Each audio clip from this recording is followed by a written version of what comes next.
So it's the beginning of the week here in our Transformer world. We got a bunch of different news to talk about here on the Transformer Slag podcast. The first thing we're going to be covering, of course, is Flame Toys.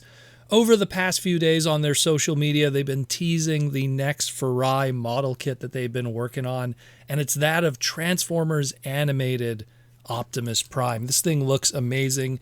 It is a near-perfect rendition of the classic Derek Wyatt design from almost 20 years ago.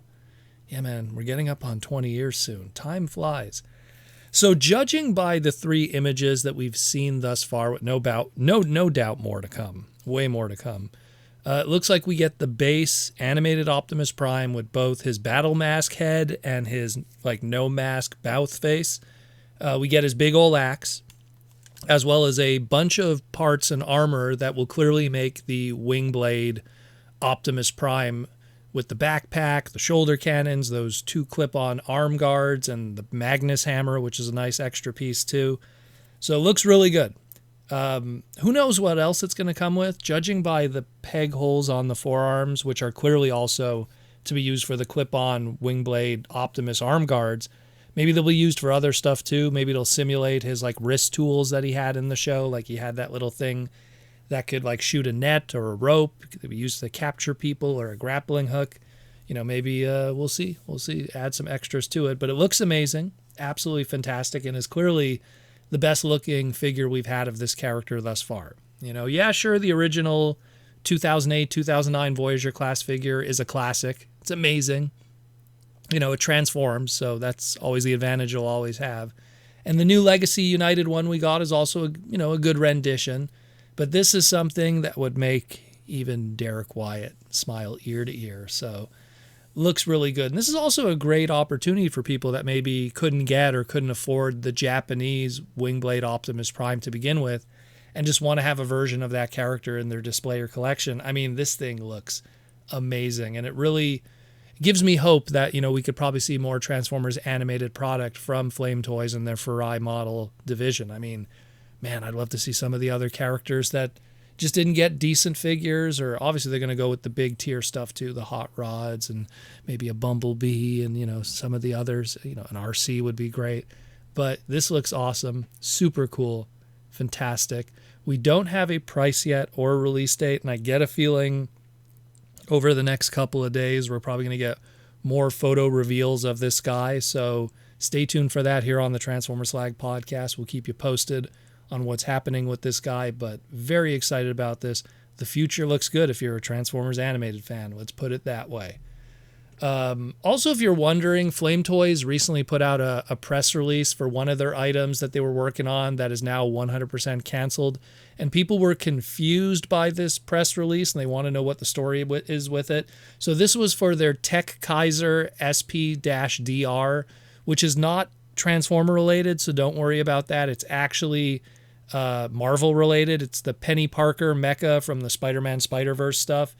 And it seems that there wasn't enough interest or pre-orders for this item, so it's going to be getting canceled. So it's not Transformer related, so don't worry about that. I know a lot of people were confused with that press release because it was very vague in what the name of that item was, unless you really knew what SPDR stood for and everything. So yeah, so that's a shame to hear. And speaking of canceled items, let's segue on to something else here. It seems that the E3 trailer for what would have been the Transformers Reactivate game, which at the time of that trailer was called by its early name, Transformers Rise, has surfaced on the internet, and now we get to see some nice action pieces of Optimus Prime, Megatron, Bumblebee, and Starscream fighting off the Quintesson invasion on Earth side by side, back to back and everything. Looks really good. Seems this trailer was the one that originally was going to come out in 2020 when it was still under Layu and Certain Affinity. And then, of course, later on, Splash Damage would get their hands on the game, and it would be renamed to Transformers Reactivate, and hopefully would get it back on track. Sadly, we know how that all turned out in the end. So this is that trailer. So it's all over Twitter right now. It's on YouTube. Go check it out and enjoy what could have been and what would have been. It's a nice little action piece, and it adds a little extra to some of those figures if you did pick up the 2-packs, although no Soundwave in that trailer, oddly enough. But yeah, check it out, and maybe one day,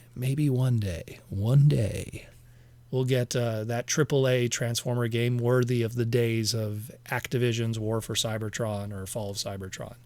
One day. And speaking of some downer news, just one last thing to cover here. If you're an American Transformer collector in the USA, you might be having some problems in the near future getting some of your more high-end product if you're ordering from Japan.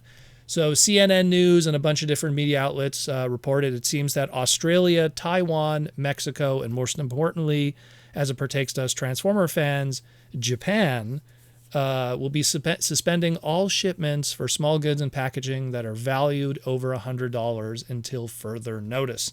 This adds to China, South Korea, India, and New Zealand, who started kind of doing this package suspension thing just a few weeks ago to the United States.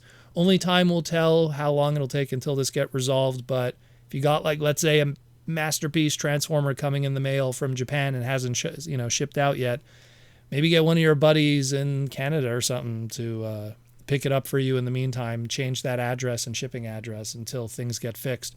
We'll keep you posted on that here on the Transformer Slag podcast when any news or updates change for this situation. I know it must be frustrating for a lot of fans in the US over this, and it's completely understandable, but it's also frustrating globally because there is Transformer sellers from all over the globe that love selling to Americans, and now they can't do that either. So it affects both the fan and the business partners. So we'll definitely see what happens with that, but we will keep you posted. And that's it more or less today on the Transformer Slag podcast. Thank you for keeping you educated, entertained, and informed. Everything going on in our Transformer world globally and or otherwise. Thanks again for listening, and I'll talk to you in the near future.